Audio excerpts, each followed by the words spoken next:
janeiro 27. Êxodo 4, verso 1 a 5, verso 21. Moisés respondeu: E se não acreditarem em mim ou não quiserem me ouvir, e se disserem, o Senhor nunca lhe apareceu? Então o Senhor lhe perguntou: O que você tem na mão? Uma vara, respondeu Moisés. Jogue-a no chão, disse o Senhor. Moisés jogou a vara no chão e ela se transformou numa serpente. Moisés fugiu dela, mas o Senhor lhe disse: Estenda a mão e pegue-a pela cauda. Moisés estendeu a mão e pegou a serpente, e ela voltou a ser uma vara.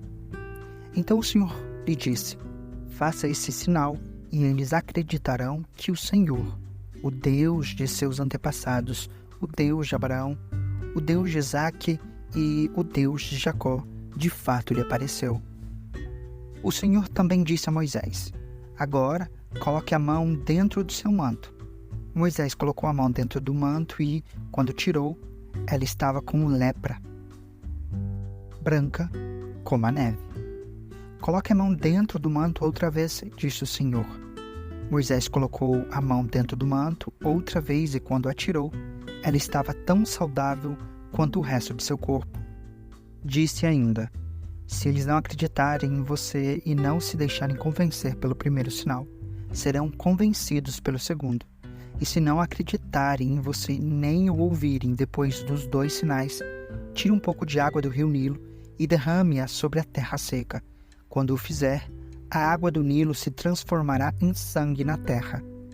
Moisés, porém, disse ao Senhor: Ó Senhor, não tenho facilidade para falar, nem antes, nem agora que falastes com teu servo. Não consigo me expressar e me atrapalho com as palavras. O Senhor perguntou a Moisés: Quem forma a boca do ser humano? Quem torna o homem mudo ou surdo? Quem o torna cego ou o faz ver? Por acaso não sou eu, o Senhor? Agora vá, eu estarei com você quando falar e instruirei a respeito do que deve dizer. Por favor, Senhor, suplicou Moisés, envia qualquer outra pessoa. Então o Senhor se irou com Moisés e lhe disse: E quanto a seu irmão Arão, o levita? Sei que ele fala bem, veja. Ele está vindo ao seu encontro e se alegrará em vê-lo. Fale com ele e diga as palavras que ele deve transmitir. Estarei com vocês 2 quando falarem e instruirei a respeito do que devem fazer. Arão falará por você diante do povo. Ele será seu porta-voz e você será como Deus para ele. Leve com você a vara e use-a para realizar os sinais que eu lhe mostrei. Moisés voltou à casa de Jetro, seu sogro, e lhe disse: Por favor, permita-me voltar ao Egito para procurar meus parentes. Não sei se ainda vivem. Vá em paz, respondeu Jetro. Antes de Moisés partir de Midian, o Senhor lhe disse: Volte ao Egito, pois todos que queriam matá-lo já morreram. Então Moisés tomou sua mulher e seus filhos, montou-os num jumento e voltou para a terra do Egito. Levava na mão a vara de Deus. O Senhor disse a Moisés: Quando chegar ao Egito, apresente-se ao faraó e faça todos os milagres para os quais eu o capacitei. Contudo, endurecerei o coração dele, para que se recuse a deixar o povo sair. Você dirá ao faraó: Assim diz o Senhor, Israel é meu filho mais velho. Ordenei que você deixasse meu filho sair para me adorar, mas, uma vez que você se recusou, matarei seu filho mais velho. No caminho para o Egito, no lugar onde Moisés e sua família haviam parado a fim de passar a noite, o Senhor confrontou e estava prestes a matá-lo.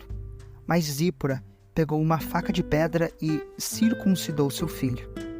Com um prepúcio, tocou os pés de Moisés e lhe disse: Agora você é para mim um marido de sangue. Quando disse um marido de sangue, estava se referindo à circuncisão. Depois disso, o Senhor deixou Moisés. O Senhor tinha dito a Arão: Vá ao deserto ao encontro de Moisés. Arão foi, encontrou Moisés no monte de Deus e o saudou com um beijo. Moisés contou a Arão tudo o que o Senhor havia ordenado que lhe dissesse e falou também sobre os sinais que deveriam realizar. Então Moisés e Arão voltaram ao Egito e convocaram uma reunião com todos os líderes de Israel. Arão lhes comunicou tudo que o Senhor tinha dito a Moisés, que realizou os sinais diante deles. O povo de Israel se convenceu de que o Senhor tinha enviado a Moisés e Arão. Quando ouviram que o Senhor se preocupava com eles e tinha visto o seu sofrimento, prostraram-se e o adoraram.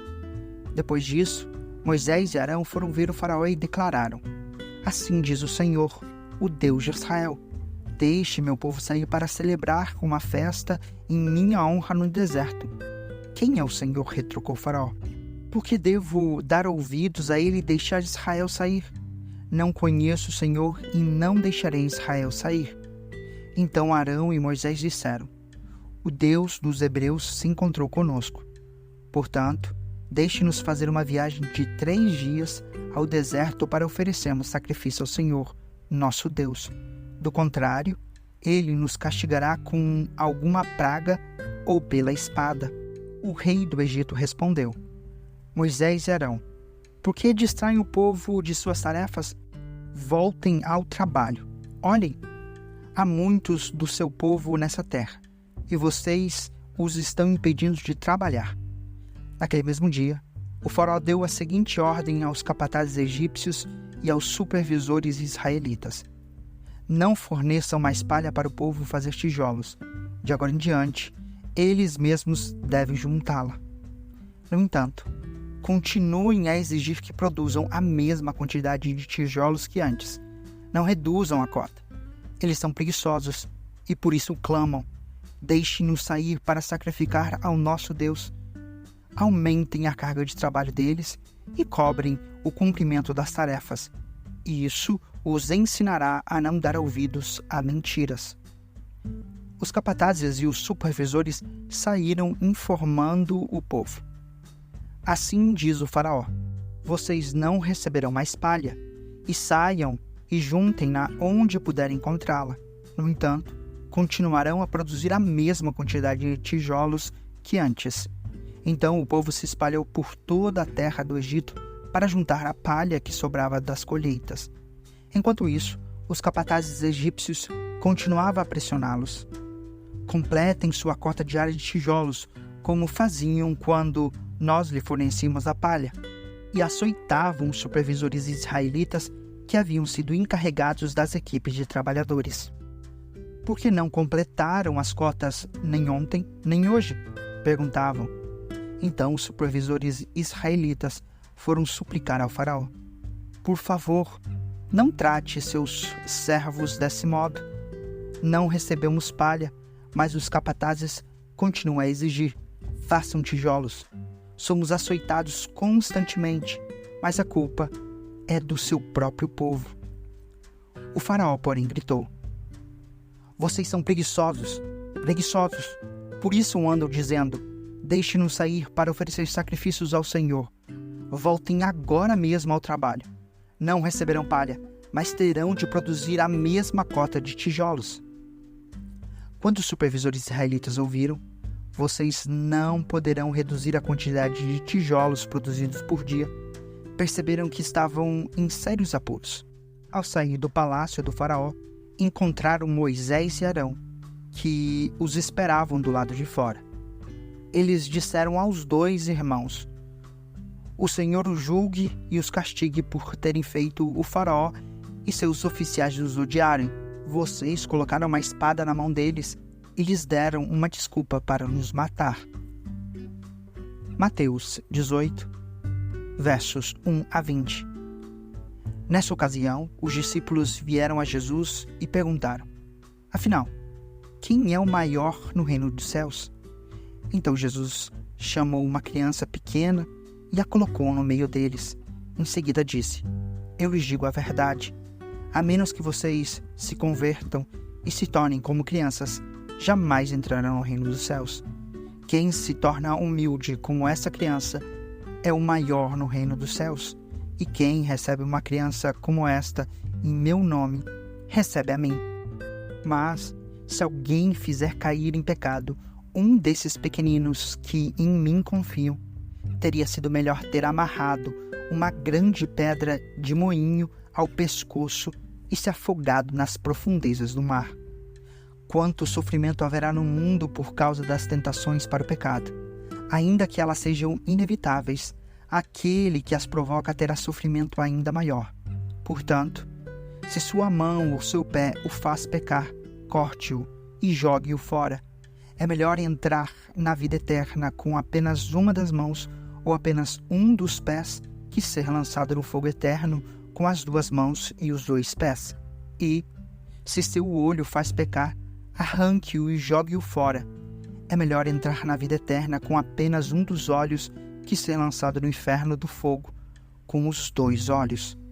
Tomem cuidado para não desprezar nenhum desses pequeninos, pois eu lhes digo que, no céu, os anjos deles estão sempre na presença de meu Pai Celestial, e o Filho do Homem veio para salvar os que estão perdidos. Se um homem tiver 100 ovelhas e uma delas se perder, o que vocês acham que ele fará?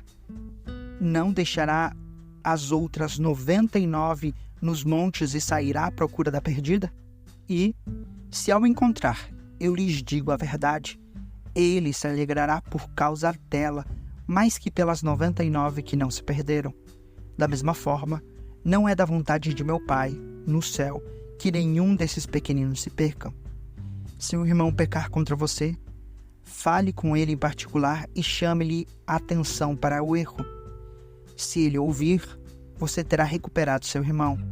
Mas se ele não o ouvir, leve consigo 1 ou 2 outros e fale com ele novamente, para que tudo o que você disser seja confirmado por 2 ou 3 testemunhas. Se ainda assim ele se recusar a ouvir, apresente o caso à igreja. Então, se ele não aceitar nem mesmo a decisão da igreja, trate-o como gentil ou como cobrador de impostos. Eu lhes digo a verdade. O que vocês ligarem na terra terá sido ligado no céu, e o que desligarem na terra terá sido desligado no céu.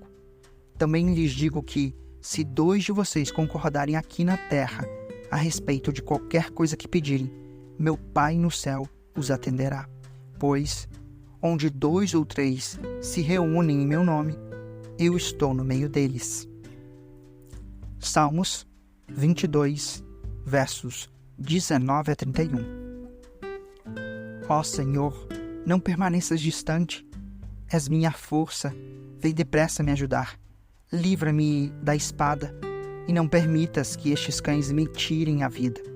Salva-me da boca do leão e dos chifres dos bois selvagens.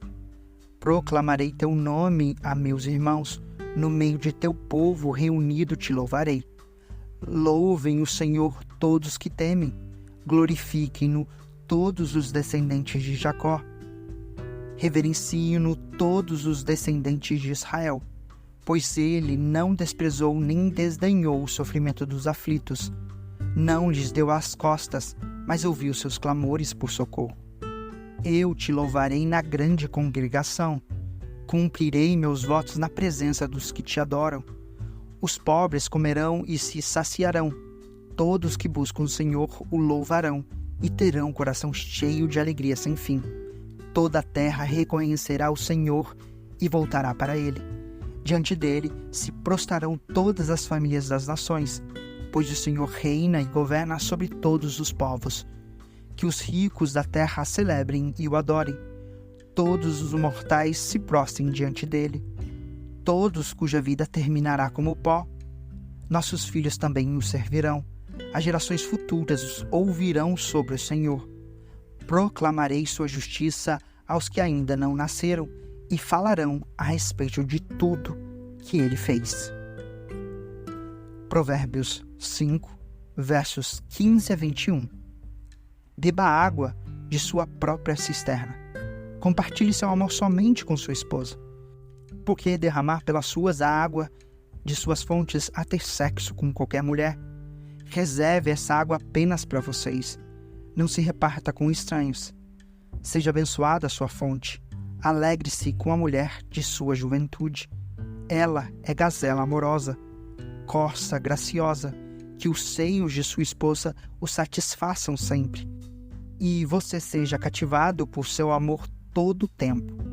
Porque, meu filho, se deixar cativar pela mulher imoral ou acariciar os seios da promíscua, pois o Senhor vê com clareza o que o homem faz e examina todos os seus caminhos.